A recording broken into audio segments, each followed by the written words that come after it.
according to wena nje ungathi yini South African dream njengamanje? Mfethu ngisho nje ukuthi mfethu mfethu yabona mfethu talent kodwa mfethu talent mfethu ukuthi nalo abantu abaningi basuke yabo nje mulenze talent nalo lidinga ukuthi phela ubukeke emphakathini ubukeke ukuthi hayi lo muntu lo ugezile uright ubukeke njengomuntu mhlawumbe umucula ubukeke njengomculi manje mase ungasabukeki njengomculi ingakho abanye abantu mhlawumbe ethola ukuthi bayithatha kancane ikasi rap le ngiyenzayo sinokufika kwama shows thola ukuthi sihambela ngophaqa siyayibhenyelwa umuntu ugqoka ivest sungasabonakala engazi ukuthi mhlawumbe umuntu nje engalulwela futhi iphupho lakhe cause manje I believe italent ilona manje elingasiza futhi ilona futhi elinemali ilona likwazi ukuthi likwenza into oyifunayo cause uyabo nje ukucula into engiyithandayo futhi mase sengise stage abantu bayawuthanda imali nje sekuyibonus ukuthi ngiyakhokhelwa ke cause ngiyayithanda lento engiyenza akudinga ukuthi mhlambe ngivuswe ngilele nginqene mhlambe ngiyanqena cha so nje I believe umuntu ukuthi mengafocusa kwi talent lakhe. Dreams, yeah I got dreams, yeah I got dreams, yeah I got dreams, let me do me now, let me do me, let me do me now, let me do me, I got dreams, yeah I got big dreams, I don't sleep, cause nothing really comes cheap. I be at the studio all day, putting in the work, gonna always, never sleeping on myself, gonna no ways, giving in my all, gonna showcase. I got dreams for my baby, yeah I got dreams for my daughter, so give her what she needs and that's what, yeah. So give her what she needs and support her, cause see I got a dream, I'm a man now. Sanibonani babukele emakhaya sengiphinde ngabuya futhi with another episode of Upopile nani niyazi ke njengenjwayelo ukuthi iqalaphi yabo uma ukuthi akaka subscribe page ni please make sure ukuthi you subscribe and click the notification button for more content because kuningi okuzayo yabo. Namhlanje I'm with a brother lana nje engim-inspirisha kakhulu even though we've never been close ngaleyo ndlela kodwa umusic wakhe yabona I've been following umusic wakhe even nane mindset nje naye gemini when it comes to hip hop yabo ngiyayithanda kakhulu and ngiyakholelwa futhi ukuthi omunye wabantu nje ngikudala nizobe senizwa nje left and right ngayi yabo ula iduze kwami ke namhlanje igama lakho Madolo Mkhize kodwa nje ngeke ngize ngifuna ukuthi ngimchaze mina ngcona ayichazena ngicela uyichaze nje bafo ukuthi ubani wena. Sanibonani bafethu ngiyajabula kakhulu ukuthola leli thuba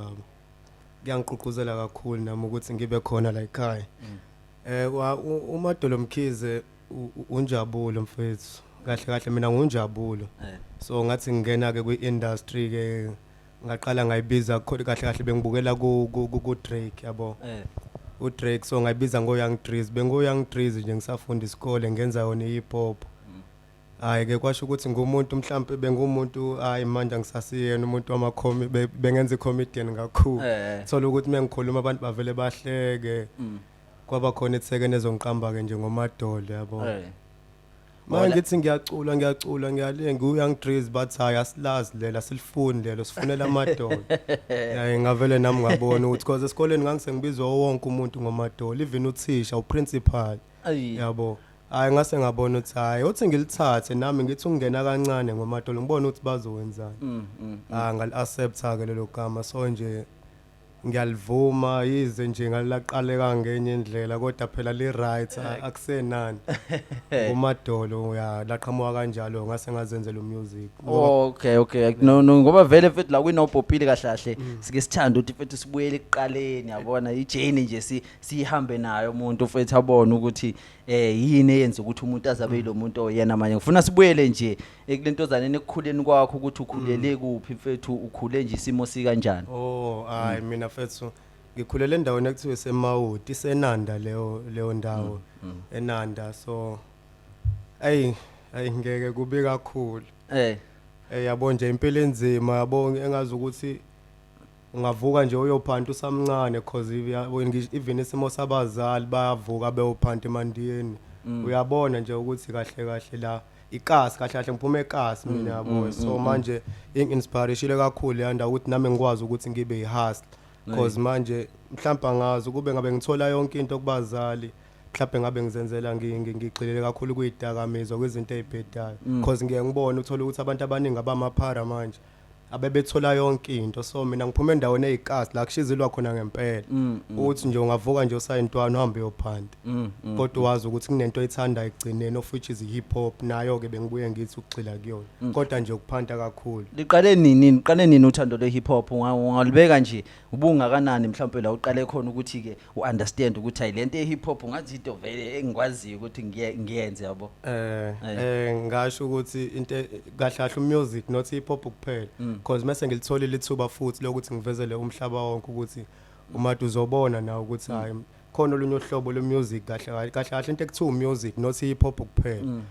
because mina ngisakhula nje bengishayela ama beats edeskini nje bekuyinto engiyithandayo ukuthi mengulalela umusic futhi unginspiration ukuthi nami ngicreate something mengibuka ama adverts o Shoprite mengibuka ama adverts qhamuka ingoma nje kumina so bengiyenza lento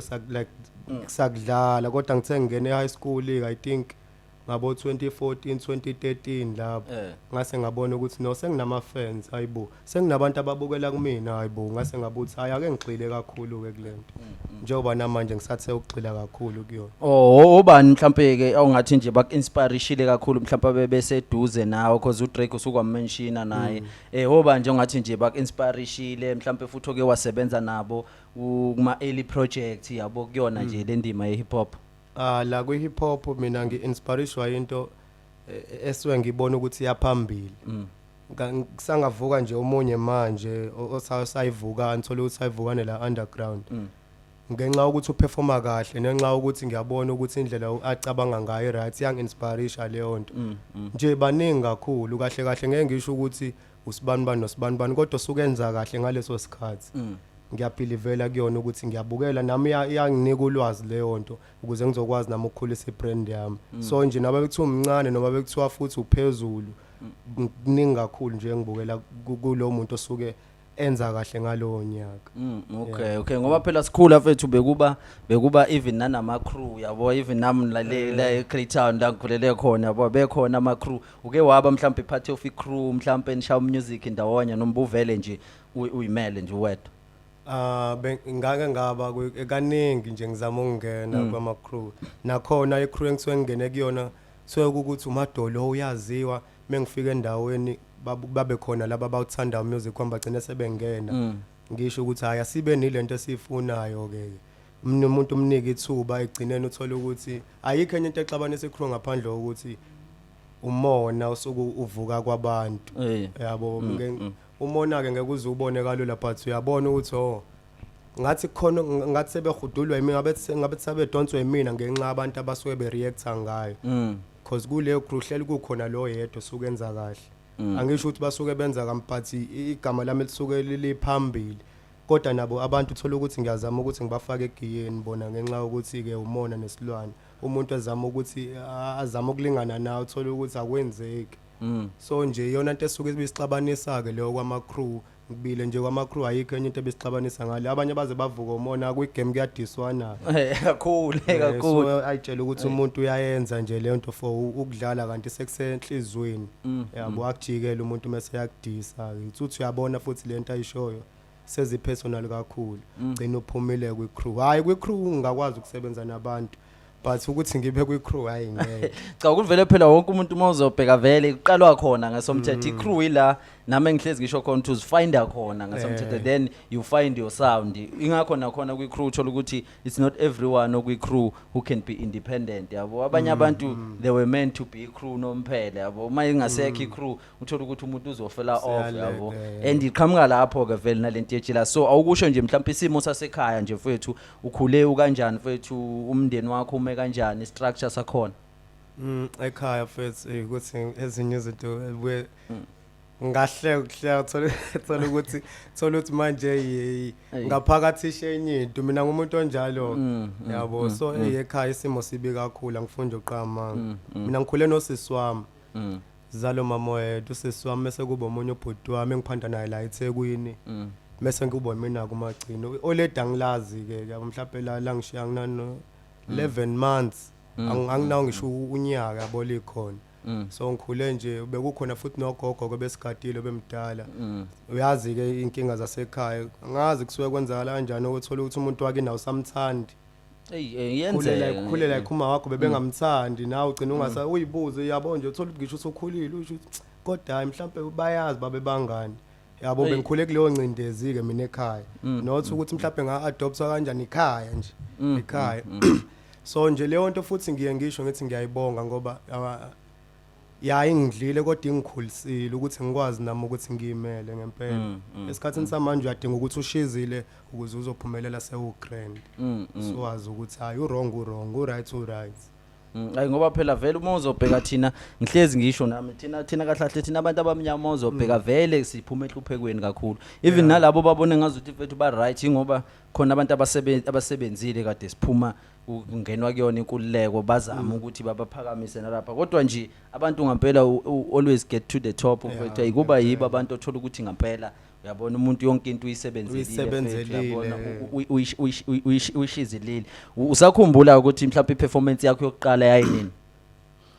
yokuqala nje performance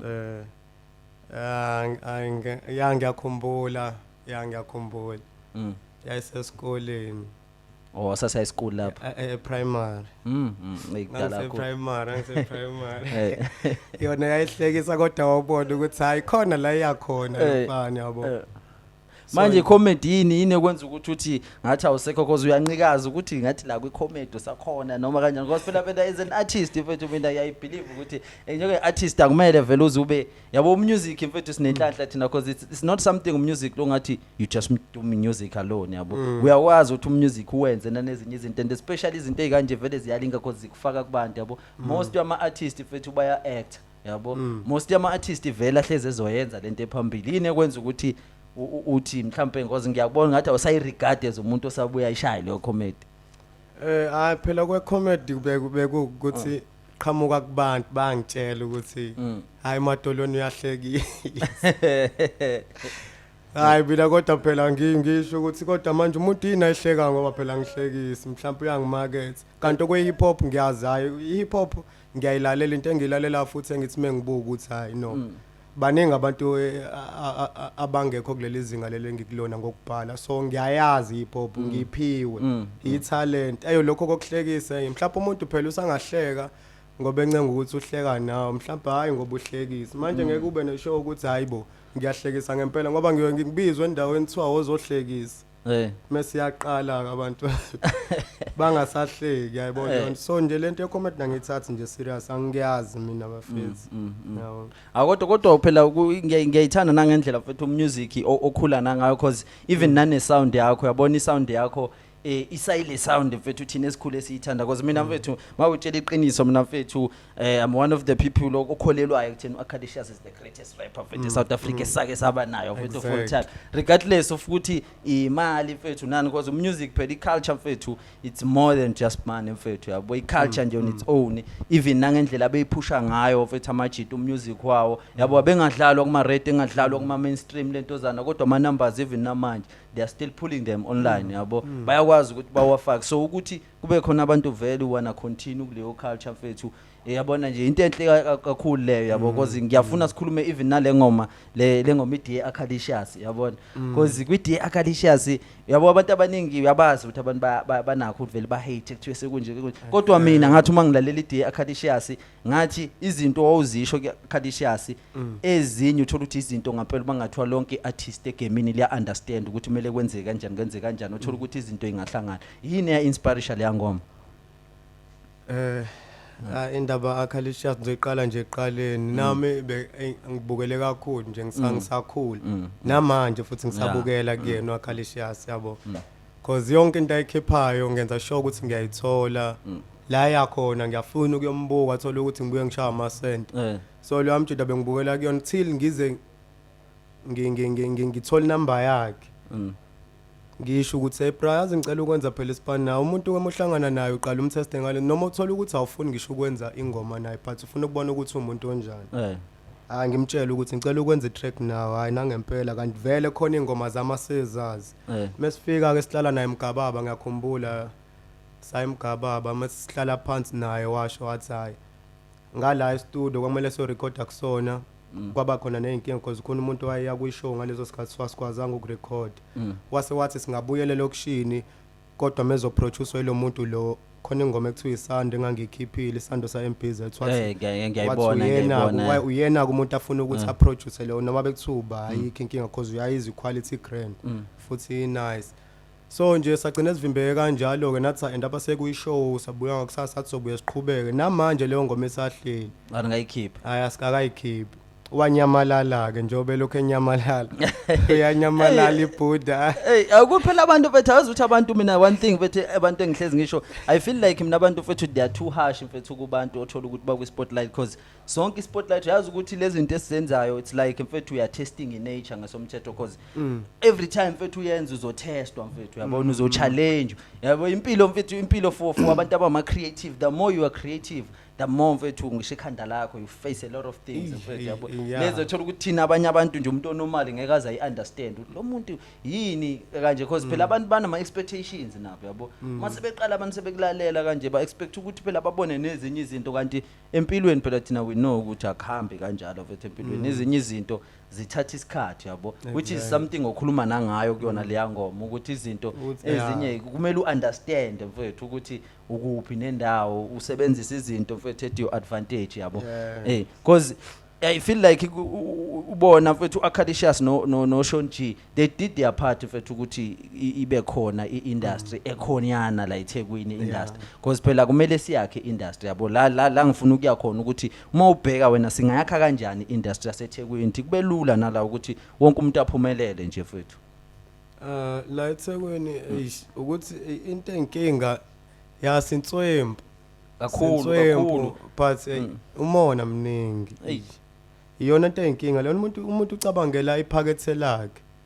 yabo nje mina mfethu angazi ngidalwa kanjani mina nje ukube mhlawumbe abantu bacabanga ama artists amaningi la ukuba bacabanga njengami anginankinga nokuthi umuntu ayiphambili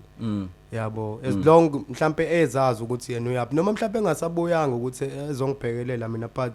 mekwazile na ucabangela abantu asondelene nabo ukuze kiwe phambili manje lana siyalokhuzana siyayozana kuhlangene lokho kokuthi wena ufuna ukuvunywa kumnandi ukuvunywa yabo ngoba ngize ngikhiphe nami idea Akalicious ngangithi ngiyambuyisa kahle egaming because wayesethula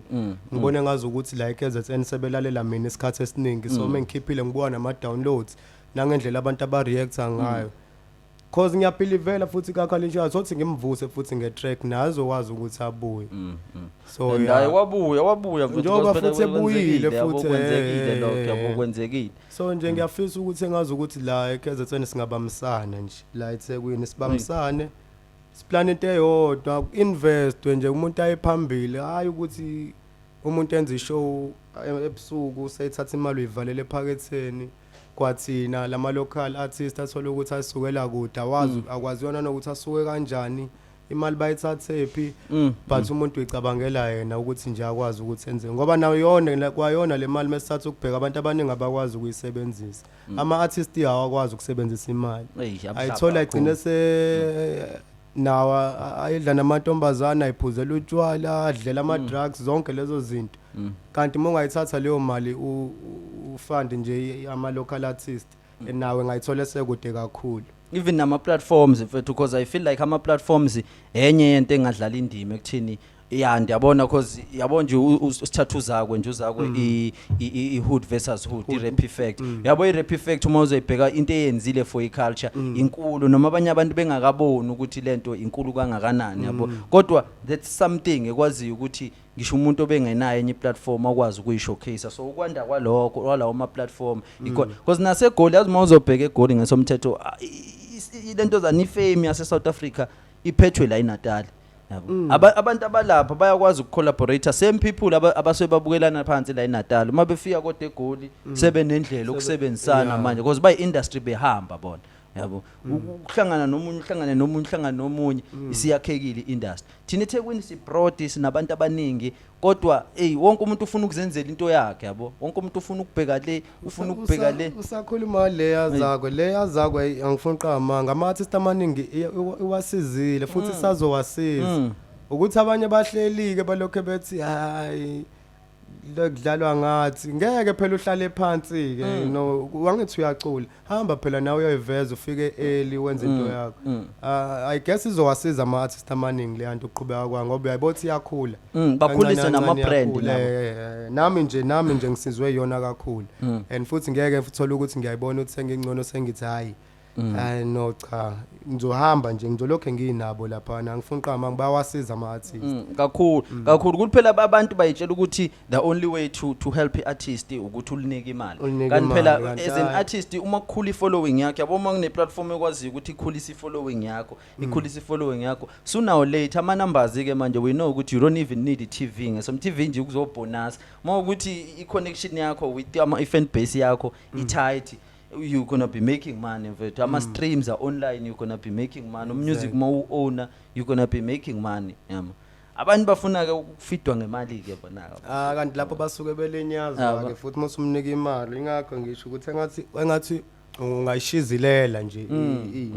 into ukuze uyithola kona uzoyiphatha kahle nentombazane evela uthi uyishela nje iqhamuka uthi uyayithanda nawe ithi yakuthanda hawu uyabona nawe uthi hawu shoot lona yabo akekho nzima ugcina ungasanalo nje lolo thando lwakhe ngaleyo ndlela ukuthi ngifuna ukuya kude mhlawumbe ngifuna ukumenza umfazi ngenxa ukuthi uvele washesha nje akabe nzima umuntu wesifazane mengihlangana naye endleleni caca ukuthi hayibo lo muntu lo uyangigabha phela lo muntu nanga umuntu akafuni ukuqoma ngize ngizame ngikhiphe iskill sami sokugcina ekuthenini ngiyamthola lapho ke exactly njoba ubona nje ngenza lezi zinto any love ngiyamshela ngoba ngilo ngikhipha ingoma kanje ngiyamdoba nami ngiyazi unzima kodwa uzobona mengamthola ngeke bakhola ngeke bakhola mfethu ngeke bakhola wasivela phela mfethu yikho emakasi mfethu yabo sisuka khona emakasi nathi sifuna ukuya khona kuma babes mfethu umuntu vele ephopo mfethu nayo ukuthi naye avuke ngocheese ngabacon yabo and isithi masixoxa istory sethu abona umuntu ukuthi ngempela give a lot mfethu for igame yabo because phela you must sacrifice ngaso sonke isikhathi ufuna something yabo you can't get into kade ungenayo usayilo umuntu oyena yabo ufuneka ube umunye umuntu ukuze ukwazi ukuthola leyo nto yabo so awuke nje sakhuluma ngayo vele industry mhlawumbe imaphi nje ama challenges ongathi wena uwabonile ukuthi makhulu kakhulu mfethu kwi-industry nje yaseThekwini and uma ubhekane nawo yawa overcome kanjani nje lawo ama challenges ama challenges engibhekane nawo ethi ukuthi yabo mubhaza ngaleso sikhathi musuke udumile ngaleso sikhathi wonke umuntu ufuna ukulokhuza ukusola ukuncele manje kanti kunzima babona ngoba ngithi mhlawumbe ngiyadropa ngiyakhipha njalo ngesonto bayitshela ukuthi kulula kanti akukho lula ngichitha isikhathi esiningi ku-music ngize ngigweme izinto eziningi thola ukuthi ukuhlala nomuntu wesimame ukuhlala namajita ngenxa yawo music ngithi hayi no uthi ngibhale la khona so manje abantu bavele bayitshela ukuthi kulula kanti uma kuzoqhamuka umuntu engicela u16 bars nje kanjalo kalula kanjalo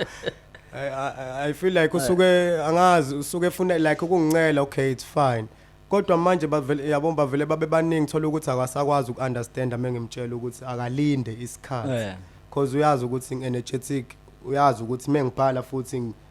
should mase ngimsendela lo16 mhlawumbe yena angawuthanda uvela ayitshela ukuthi bese sengicina icala kanti baningi yabo njoba ngithi baningi abantu abasuke bebona ukuthi no ngiyaphambili but hayi uthi simbambe manje mhlawumbe omunye athola ukuthi afuna ukuyikhipha manje track wenzela ukuthi nje mhlawumbe mase sengiphezulu kuma ikhipha ukuze ezolokhuza so enye inkinga lezi engihlangabezana nazo futhi umuntu yabo kuba khona ne price oyichargeayo Mosai underground kodwa mina ngiyathi hayi no man mfethu uma uhlala hayi umuntu emlazi okay hayi ngizoze emlazi wena usuyonginika eyokubuya yayibona lonto kube ngazuthi umuntu usuyamkhokhisa kanti uyasho ukuthi eyokubuya not ukuthi uzusha imali enkulu so abantu bavele babone ngazuthi mhlawumbe siyabayuza sometimes masibatshela ukuthi efethu cela i-transport yayibona lonto so ziningi izinto bayitshela ukuthi izinto ezamahhala anti ingqondo mesebenza iyadinga ukuthi nayo inakekelwe kakhulu ngaphela ilekelele uyinakekele ngoba phela iprocess nayo futhi lento kuba creative i-creativity idinga ukuthi ube kwi-state esithile ukuze iqhamuka ayivele nje ngeke uvele nje not something you can just turn on if it asiwona ama robot yabo ukwazi ukuthi uyacisha uyavula uyacisha uyavula uyacisha uyavula so awukusho ke nje wena bafo lentozana ngoba enye futhi izinto futhi esidila nazo lezi kakhulu futhi nama creatives because yabo nje i-depression and anxiety ezinye izinto futhi esidila nazo yabo ziningi izinsuku okufile sengazothi it's not worth it yabo wena udila kanjani futhi nezinto ezikanjalo yabo uqhubeke wenza umusic wakho ube creative ngiyayinikela yabo mina ngiyawuthi mina umusic uyangiphilisa for yona mfethu depression yabo nje ukuba music mhlawumbe awukho hayi ngempela mhlawumbe ngabe ngenye ngiyawubona ukulalela ukwenza mina ngiyawulalela umusic wami mina ngithi njoba nje ngize la kuwena bengilalela ingoma nje zami yabo ziyangiduduza futhi nje ziyanginika lo mfutho lo ukuthi hayiqhubeka yabo la khona la kushale khona kancane but qhubeka so music ngiyengidile nanokuthi mengifuna ukuziba yona depression ngihlalele phansi ngenza music hayi ukuthi mhlawumbe ngize ngiphuza utshwala noma ngenzeni abantu abaningi bayitshela ukuthi ngiyabhema ke mina yabo ngenxa ukuthi phela ngisuka kule ndawo leyo ngisuka kuyona so angifuni ngize ngiqale ngize ngibheme because mhlawumbe once ngaqala futhi nanokuthi ke mhlawumbe nganoma system yami mina hayi ama drugs like awangeni because avela ngenze ngibe weak kakhulu so nje umusic ngaso sonke isikhathi umusic mina ngisho ngiqashile manje ke phela ngoba phela sengifuna ukuthi kancane umakhelwane uyasho ukuthi hayi lo fana lo umusic because mengawudlali ngiyawenza ngiyawubhala i-beats one way dlala i-beats ngibhalele nje ama tracks manje do you also produce do you also make beats no khona umuntu ofethu ongenzelayo kodwa ukuproducer kona ngiyakwazi kodwa manje ukwenza ama beats angikwazi kodwa khona umuntu engisebenza naye ku Khonkolo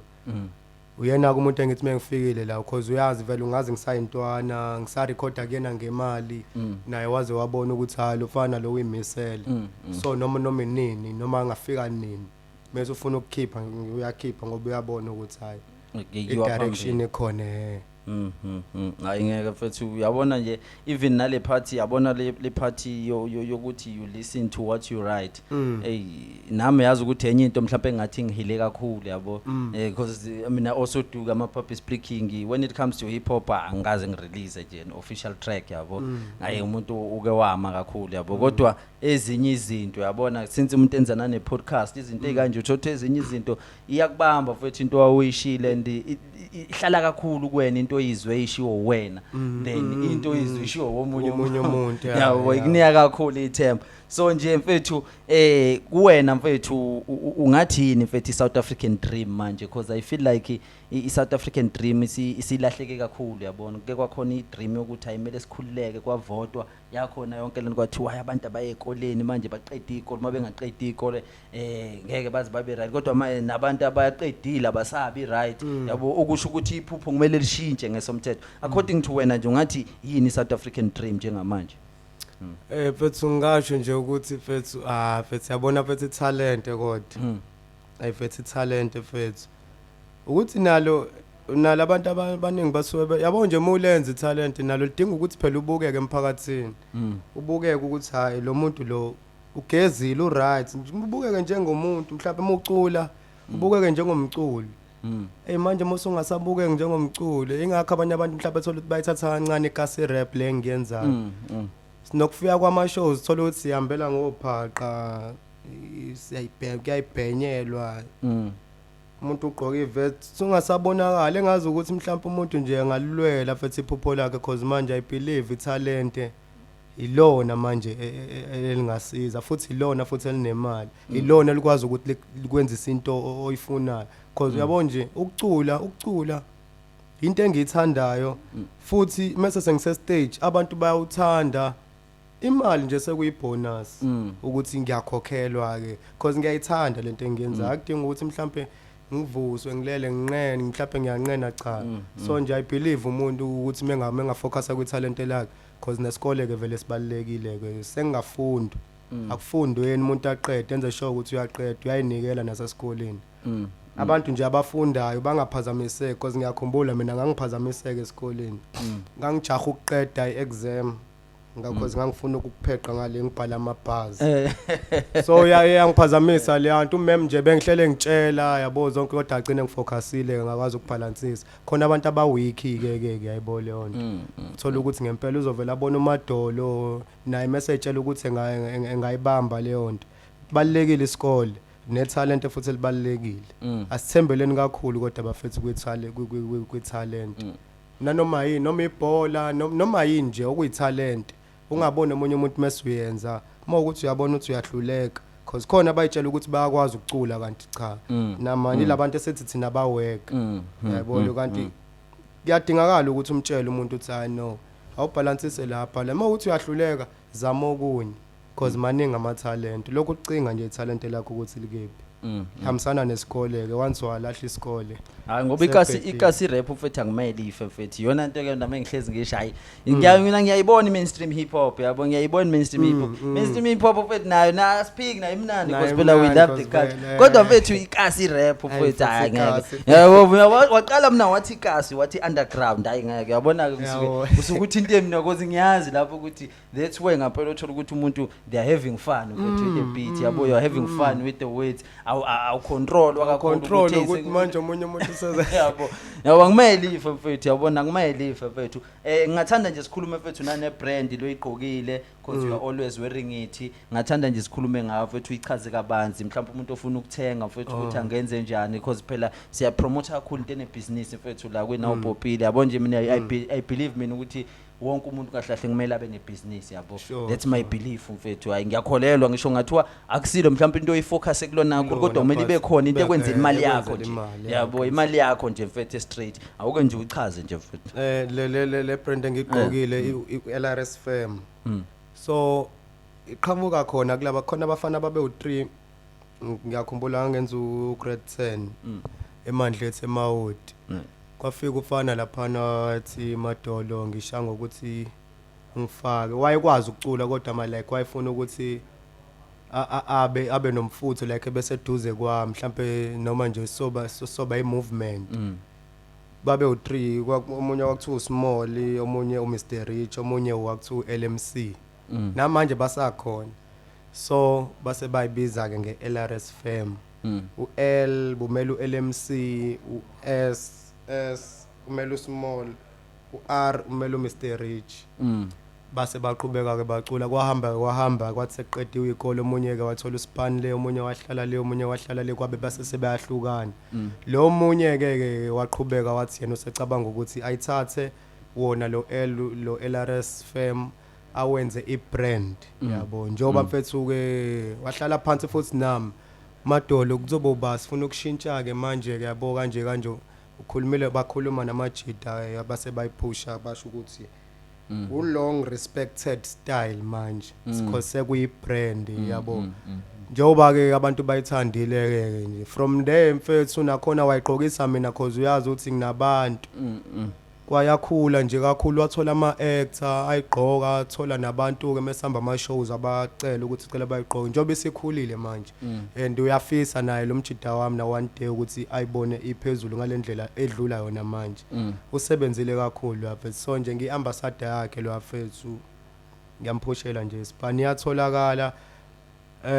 ngicabanga ukuthi sokuxhuma lokho mase songitholile ku Facebook imbukeli kuMadolo Mkhize SA uma ukuthi uyayilokhuza uzothatha inamba yami lapha na ungifonele iship ngendlela esimangaliso nje noma upokhala kuningi noma yini oyifunayo uzobe usuyithola ngifonele noma ngi-WhatsApp noma ngi-inbox ku Facebook uzoyithola. Okay ngoze vele bengisazobuza wona nami lo mbuzo ukuthi abantu bangakuthola kuphi yabo manje uFacebook uvela usushilo also Instagram ungawabala nje wonke ama socials vetho kuwona Madolo Mkhize Instagram Facebook i-page Madolo Mkhize SA kuphi ambokonye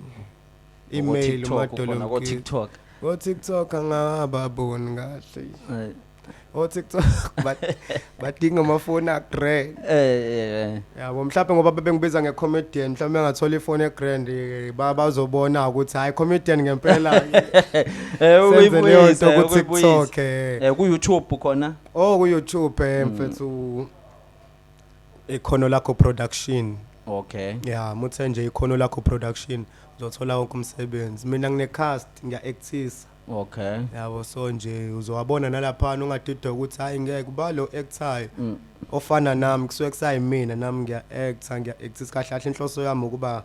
awukuyichaze nje kabanzi mfethu singayinqamule mfethu le cast yabo asike nje siyichaze mfethu yabo siyichaze ukuze ba understand phela because ungathola mhlawumbe kunomuntu obukayo njengamanje ongathanda nokuba yiphathi naye yabo ngiyekubona abantu bekufonela becela uku-act lento ye-cast ukuqoqa nje ingane ngaqoqa ingane elokushini because mina elokushini la mfethu iyona ndawo la KZN number 1 indawo enobugebengu inanda yasahajwa vele inanda khona enanda kule ndawo ethu emawodi iyona kubheka icelo uyazi Nkosi yami uyazi uyafika njalo yabo umese nje isikhala lapha siphezulu angazi kanjani so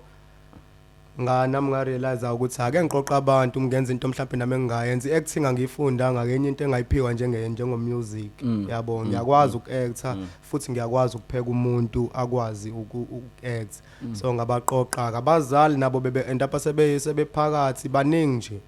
sakhipha ke lawo ma move out amanye adlali enye edlaliwe ku1 KZN enye ngathi ngiyayisubmit sapheshe ayibo sengijaha kuyapheshe egoli kwathiwa ayishawe into encane yabo like script sample lokho ke kudinga ukuthi ukulandeleke so ba act abantu sebe serious siyakwazi ukuyikhiphela ama movie up to Z khona iseries ebasaqhubeka nayo ke manje zasemawodi isamile kancane ukukhipha nje imawodi njengoba injalo yabo samile kancane ofuna ukujoyina naye siyabuya next month ama class ayavula next month hayi okwemali ngisakumile kancane msoni wabambela kuphi nendawo khona endaweni ekuthiwa isemawodi sibuye simove ethola ukuthi khona la e-town e-workshop siyakwazi nje ukuthi sihlangane sikhulisane because sifuna ukuthi abantu ungabasabi nje izinto eziningi zokukhipha amahloni ukwazi ukukhala ukwazi nje ukwenza izinto eziningi so nje uyangithinta futhi nakhona ngoba ngishile page lami ungifonele noma ungi-WhatsApp usho ukuthi uze ngani kodwa muzothi ola etha engathi nje ungahlala odabeni ngoba manje baningi abantu futhi kugcina sengazi ukuthi uyazibeka no utshela ukuthi umngane wakho so la eduze vele ungambona nomnini methi ola etha engathi nje ungaqhamuka usukhuluma nje into oyidingayo joinisa ama class ngiyawavula next month vele hayi ngicela kodwa ubanike nane number mfethu kwenze ukuthi nozolo intozana ofuna ukuthatha inamba mhlawumbe ajoyine akwazi nayo ukuthi ayithathe yabo inamba it's 061 670 4721 061 670 4721 ya inamba yafoneleka ya WhatsAppeka mongangithola ngaleso sikhathi usazongithola kodwa hayi ngeke phela yasiphela nami kwi film space ayisikhona even kwayona nje ipage line na Upopile khona ama film ambala lapha engeke ngawashootha because nama also like to act ukushootha futhi yabo also izinto enokuedita vele so nje ispace vele lesengibona mhlawumbe sisazoke sisebenze lapha nalapha ngoba phela iculture mele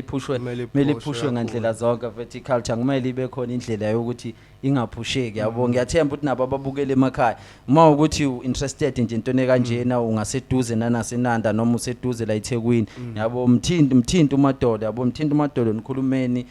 kubonakala ukuthi kwenzani ungasabi ngetalent lakho yabo ungasabi into uma uyiza ukuthi ikhona ngaphakathi kuwena uyazikweleta ukuthi uyilandele Yes, yabo because ihappiness yakho ilele kuyona kakhulu more than anything. Exactly. Yabo so nje mfethu yipi advice ke mhlambe nje amanje ongashiya nayo umuntu mfethu nje ekhaya mhlambe naye uzama ukuyithola mfethu empilweni ongakazi nje kwakuthi kumele aphusheni yini nje amazwi nje ongamnika wona mfethu.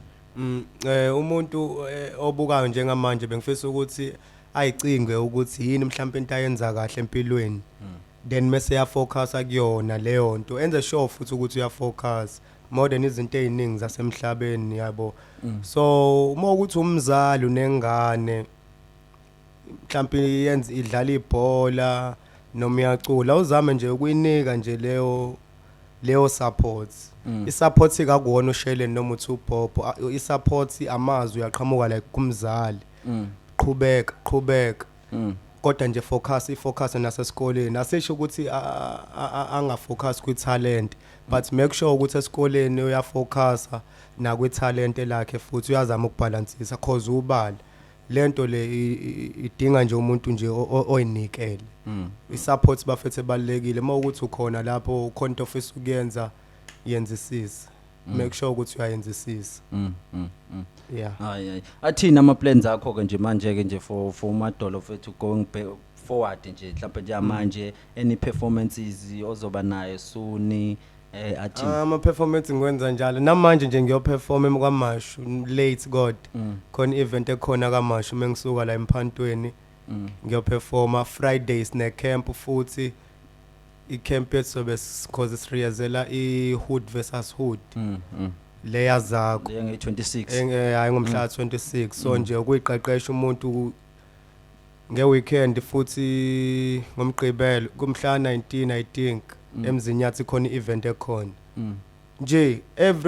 ngiyawuthanda umsebenzi engikwenzayo cause ungikhipha busy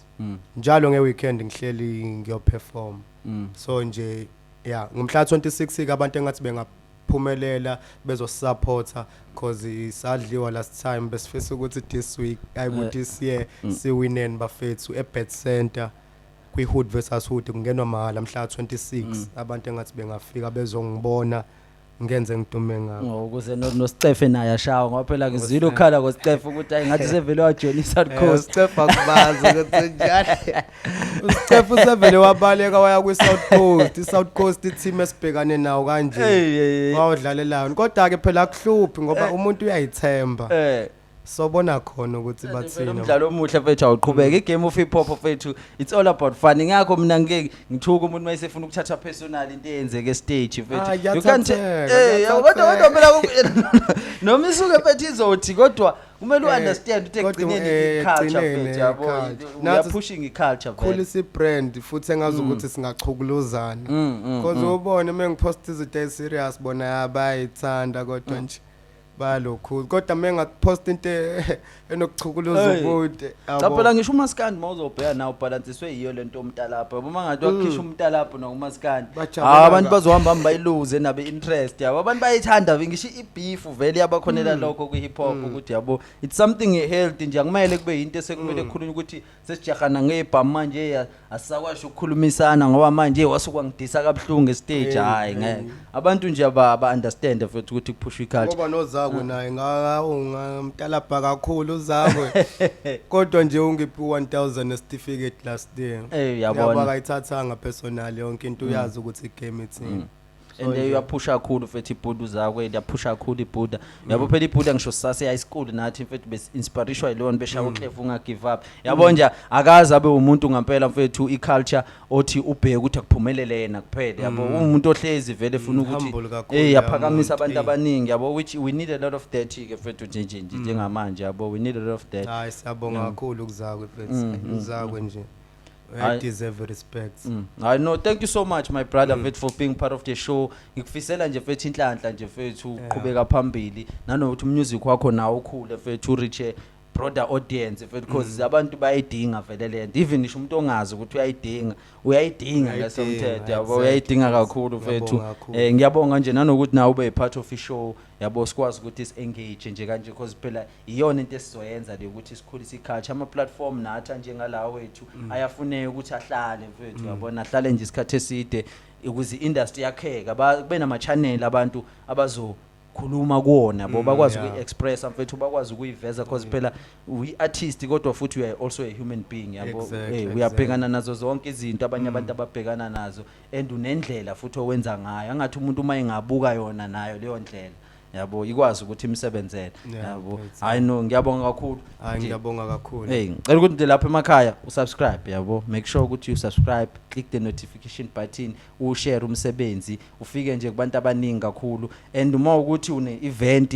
oyenzayo ngicela umbhuke nango Madolo yabona umbhuka wakhokhelwe kama artist because ngiyakhala kakhulu ngalento engakhokhelwa kama artist yabo ama artist nawo umeladla yabona kufanele ukuthi artist ilale lilambile kodwa manje ubumsebenzi wayo kumuntu usikhulisa thina ngaphandle yabona uyenza le influence ekumele yenziwe so nje Mkhize Zinyanga I'm signing out thank you nice one